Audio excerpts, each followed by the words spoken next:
40 برس کی عمر کے بعد حضور نے کوئی کاروبار دنیاوی نہیں کیا، یہ معلوم ہے آپ کو؟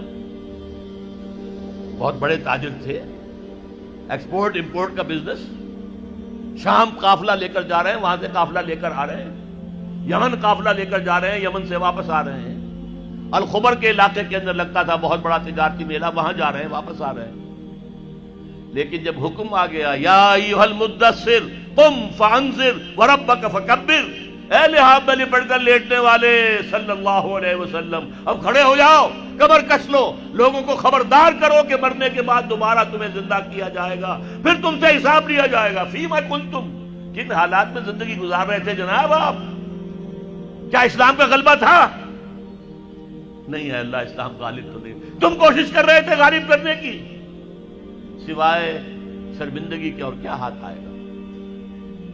اللہ تعالیٰ کی حجت تو قائم ہو جائے گی۔ میرے نبی کی ہڈیاں ٹوٹیں، میرے نبی کے دانت شہید ہوئے، میرے نبی کا جسم لہو لہان ہوا، میرے نبی کے چہرے کے اوپر تلوار کا وار پڑا جس سے 2 دندان آپ کے شہید ہوئے، اور خود جو پہنا ہوا تھا اس کی 2 کڑیاں گھس گئی رخسار مبارک کی اس ہڈی کے اندر۔ ان کو ایک صحابی نے دانتوں سے پکڑ کر کھینچ کر نکالنا چاہا، ان کے دانت نکل گئے، وہ ہڈی وہ نہیں نکلی، وہ کڑیاں لوہے کی۔ پھر جیسے بھی کر کے نکالا گیا تو خون کا فوارہ چھوٹا ہے، اتنا خون گیا کہ آپ بے ہوش ہو کر گر گئے، اور خبر مشہور ہو گئی کہ حضور کا انتقال ہو گیا۔ یہ ساری تکلیفیں کس لیے اٹھائی تھی حضور نے؟ کیا حضور کو اچھا نہیں لگتا تھا کہ اچھا بھلا گھر ہو، کھلی فضا ہو، اچھا خوبصورت ماحول ہو، بچے ہوں اور ہر طرح کی آسائشیں ہوں؟ کس کو پسند ہے؟ یہ صحابہ کرام کیا کر رہے تھے؟ فاقے کر رہے ہیں، فاقے پر فاقہ کر رہے ہیں۔ غزوہ خندق میں حکم ہو گیا مشورے کے بعد کہ خندق کھود دی جائے، دفاع کی ایک ہی شکل ہے۔ اب سردی کا موسم ہے شدید، کئی وقت کا فاقہ ہے، پیٹوں پر اپنے پتھر باندھ رکھے ہیں اپنی چادروں کے ساتھ کس کر کہ پیٹ دوہرا نہ ہو جائے، کمر دوہری نہ ہو جائے۔ حضور کے پاس آ کر شکوہ کیا ہے، شکایت کی ہے، اللہ کے رسول اب یہ بھوک ہم سے برداشت نہیں ہو رہی، دیکھیے ہم نے اپنے پیٹوں کے اوپر اپنے کرتے اٹھا کر دکھایا، ہم نے پتھر باندھے ہوئے، آپ نے اپنا کرتا مبارک اٹھا کر دکھایا، 2 پتھر بندھے ہوئے۔ اور اس وقت پھر جب خندق کھد رہی تھی تو صحابہ کرام آواز میں آواز ملا کر کہہ رہے تھے نحن الذین بایعوا محمدا علی الجہاد ما بقینا ابدا، ہم وہ لوگ ہیں جنہوں نے محمد سے بیعت کی ہے جہاد کی صلی اللہ علیہ وسلم، فدا ہو آباؤنا و امہاتنا، اب یہ جہاد جاری رہے گا جب تک کہ ہمارے جان میں جان ہے، جب تک جسم میں زندگی ہے، یہ جہاد جاری رہے گا۔ یہ ہے اسلام، یہ شہادت گاہ الفت میں قدم رکھنا ہے۔ لوگ آسان سمجھتے ہیں مسلمان ہونا، مسلمان تھے صحابہ کرام رضوان اللہ تعالی علیہ مجمعین، جیسے انہوں نے آپ کو وہ جو ایک شعر ہے اکبر الہ آبادی کا، تو خاک میں مل اور آگ میں جل، جب خشت بنے تب کام چلے، تو باقاعدہ انگاروں پر لوٹے ہیں۔ آپ کو معلوم ہے حضرت خباب بن الارت رضی اللہ تعالی عنہ بلایا گیا، آؤ، آ گئے، ان کی نگاہوں کے سامنے دہکتے ہوئے انگارے زمین پر بچھائے گئے، اتار دو کرتا، اتار دیا، لیٹو ان کے اوپر، لیٹ گئے۔ اب جب ان پہ انگاروں پر لیٹے ہوئے تھے تو کھال جلی پیٹھ کی، اور پیٹھ پر چربی ہوتی ہے، چربی پگھلی، اس سے وہ انگارے ٹھنڈے ہوئے۔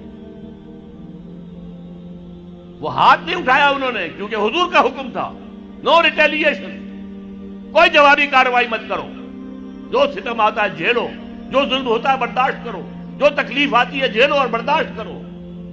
لہذا اگر ایک آدمی سمجھے کہ مجھے تو یہ زندہ کباب بنا دیں گے تو اجازت ہو تو 2-4 کو مار کر مرے گا، ایسے نہیں مرے گا۔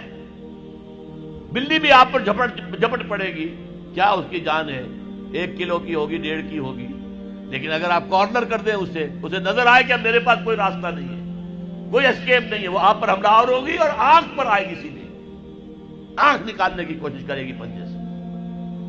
لیکن حضور کا حکم کیا تھا؟ کفو ایدیکم، اپنے ہاتھ بندھے رکھو، no retaliation whatsoever, even in self ڈیفense۔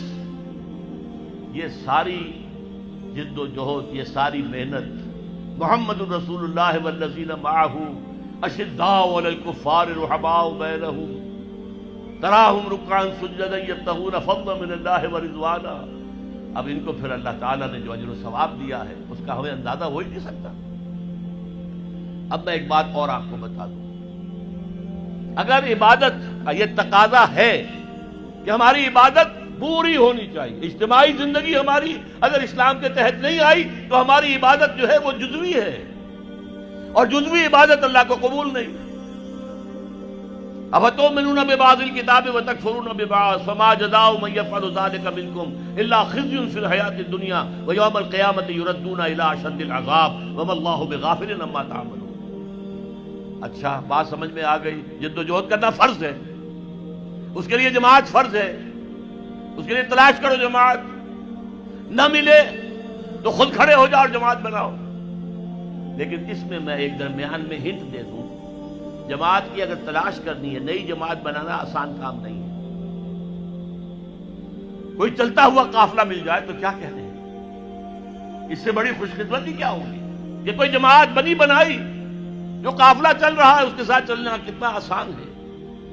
یکا و تنہا کسی صحرا میں سفر کرنا جو ہے کتنے خطرات ہیں. قافلہ ہے، قافلے کے ساتھ جڑ جاؤ. اگر قافلہ تلاش کرنا ہے تو کیا چیزیں دیکھنی چاہیے وہ بھی میں ذرا آپ کو آج بتا دوں. 5 چیزیں دیکھنی ہوں گی. نمبر 1، وہ جماعت سیکٹیرین نہ ہو، مسلکوں اور مذہبوں کی بنیاد پر نہ ہو، دین اسلام کی بنیاد پر ہو. یہ نہیں کہ یہ دیوبندیوں کی جماعت ہے، یہ بریلویوں کی جماعتیں ہیں. اب تو ایک تو ہے ہی نہیں، دیوبندیوں کی بھی بہت ہیں اور بریلویوں کی بہت ہیں. یہ شیعوں کی ہیں، یہ اہل حدیثوں کی ہیں، یہ سیکٹیرین ہے. سیکٹیرین جماعت اپنے سیکٹ کی دعوت دے گی. ہمارا سیکٹ، ہمارا موقف، ہمارا مسلک، ہمارا مذہب سب سے اعلیٰ ہے. اہل حدیث کہے گا تم رفع دین نہیں کرتے، تمہاری نماز ہی نہیں ہوئی. تم نے آمین بالجہر زور سے کہہ دیا، تمہاری نماز ہی نہیں ہوئی. نہیں، جو جماعت جس کا ذکر میں کر رہا ہوں وہ اس سے بالا ہونی چاہیے. بھائی تم حنفی ہو، حنفی طریقے پر نماز پڑھو. اہل حدیث ہو، اہل حدیث طریقے پر نماز پڑھو. کیا فرق ہے؟ کچھ نہیں. شیعہ ہو، شیعہ کے طریقے پر نماز پڑھو. دین پر متحد ہو جاؤ. دین ایک ہے، اسلام ایک ہے. تو پہلا فرق جو چیز ہے کہ وہ نان سیکٹیرین جماعت ہونی چاہیے. نمبر 2، اس کا ڈکلیئرڈ گول ہونا چاہیے کہ ہمارا کام ہے نظام بدلنا، ورنہ نیکی کے کام تو اور بھی بہت سے ہیں. آپ کوئی مدرسہ کھول دیں، ناظرہ قرآن پڑھانے کا، یہ بھی نیکی کا کام ہے. آپ کہیں دعوت و تبلیغ شروع کر دیں، کوئی ٹریننگ حاصل کیجئے، عیسائیوں میں تبلیغ کیجئے، ہندوؤں میں تبلیغ کیجئے. آپ کے صوبے میں تو ہندو موجود ہیں، جہاں میں رہتا ہوں پنجاب میں، وہاں تو ہندو نہیں ہے. کیا ان کا ہم پر حق نہیں ہے کہ ہم تبلیغ کریں انہیں؟ لیکن یہ بھی ایک کام ہے. لیکن جو جماعت میں کہہ رہا ہوں وہ جماعت ہونی چاہیے دین کو قائم کرنے کے لیے جماعت، نظام کو بدلنے والی جماعت، انقلابی جماعت. اور نمبر 3، اس کا ڈسپلن ہونا چاہیے، فوجی ڈسپلن، لسن اینڈ اوبے. اس لیے بیعت حضور نے کیا لی تھی؟ حضرت عبادہ ابن ثابت فرماتے ہیں رضی اللہ تعالی عنہ، بایعنا رسول اللہ صلی اللہ علیہ وسلم علی السمع والطاعۃ فی العسر والیسر والمنشط والمکرہ وعلی اثرۃ علینا وعلی لا ننازل امرہ لہ وعلی نقول بالحق اینما کنا لا نخاف فی اللہ لومۃ لائم. 10 نکات ہیں جن پر بیعت لی. ہم نے بیعت کی تھی محمد الرسول اللہ سے صلی اللہ علیہ وسلم. آپ کا ہر حکم سنیں گے اور اطاعت کریں گے، چاہے مشکل ہو چاہے آسانی ہو، چاہے طبیعتیں آمادہ ہوں چاہے اپنی طبیعتوں پر جبر کرنا پڑے، چاہے آپ دوسروں کو ہم پر ترجیح دے دیں. ہم یہ نہیں کہیں گے ہم آپ کے پرانے خادم، آپ نے ایک نیو کمر کو ہمارے اوپر امیر کیسے بنا دیا. نہیں، it will be your prerogative. آپ کا اختیار ہوگا جسے بنائیں، اور جنہیں آپ امیر بنائیں گے ان سے بھی ہم جھگڑیں گے نہیں، ان کی بھی اطاعت کریں گے. البتہ ہم حق بات کہیں گے جہاں بھی ہوں گے، جو ہماری رائے ہوگی وہ پیش کر دیں گے. اور کسی کی ملامت کے خوف سے کہ کیا کہیں گے، یہ کیا احمقانہ بات کہہ دی انہوں نے، اگر کوئی کہہ بھی دے میری بات کو احمقانہ، تبھی میں نے اپنی بات کہنی ہے. ان باتوں کی بیعت لی تھی محمد الرسول اللہ صلی اللہ علیہ وسلم. یہ ڈسپلن چاہیے بیعت کی بنیاد پر. باقی یہ جماعتیں جو بنتی ہیں، یہ ممبرشپ ہے اور یہ انتخاب 2 سال کے بعد ہوگا، 4 سال کے بعد ہوگا، ووٹوں سے امیر بنے گا، امیر کی پھر شورا ہوگی، شورا کو حق حاصل ہوگا کہ نہیں کہ اس کی بات مانی جائے اور امیر جو ہے پابند ہو جائے شورا کا، یا امیر جو ہے اس کو ویٹو کا حق حاصل ہوگا. یہ ساری چیزیں کہاں تھیں؟ نہ دور نبوی میں، نہ دور صحابہ میں، نہ 1400 برس کی تاریخ میں. یہ تو آئی ہے یورپ سے. یہ جماعت سازی کا نظام یورپ سے آیا. اسلام کا نظام تو بیعت کا تھا. تو پہلی بات میں نے کیا کہا، وہ جو فرقے ہیں، فرقے واریت سے بلند تر. نمبر 2، اس کا ڈکلیئرڈ گول یہ ہو کہ ہمیں نظام بدلنا ہے. نمبر 3، ان کا ڈسپلن ہو فوج والا. there is not to reason why, there is but to do and die. Number 4، ان سے پوچھا جائے آپ یہاں خلافت کا نظام کیسے قائم کریں گے، طریقہ کار کیا ہے؟ وعد و نصیحت سے کریں گے تو ہو جائے گا کام یا نہیں؟ یا الیکشن میں حصہ لے کے کریں گے تو کوئی امکان ہے کامیابی کا؟ اور جو طریقہ ہے جو محمد نے اختیار کیا صلی اللہ علیہ وسلم، وہ بتاؤ ہمیں، اور تم بتاؤ کہ تمہارا طریقہ کار کیسے سیرت کے ساتھ مطابقت رکھتا ہے. یہ چوتھی ڈیمانڈ ہونی چاہیے. اور 5ویں نمبر پر جو میں نے پہلے کہا کہ جو قیادت ہے اس کے قریب جا کر سونگ ہو.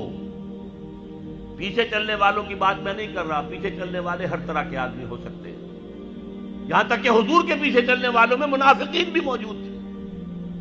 ہاں، ہر جماعت کی ایک قیادت ہوتی ہے. قیادت کے قریب جاؤ اور سونگو کہ خلوص کی خوشبو آتی ہے یا نہیں آتی.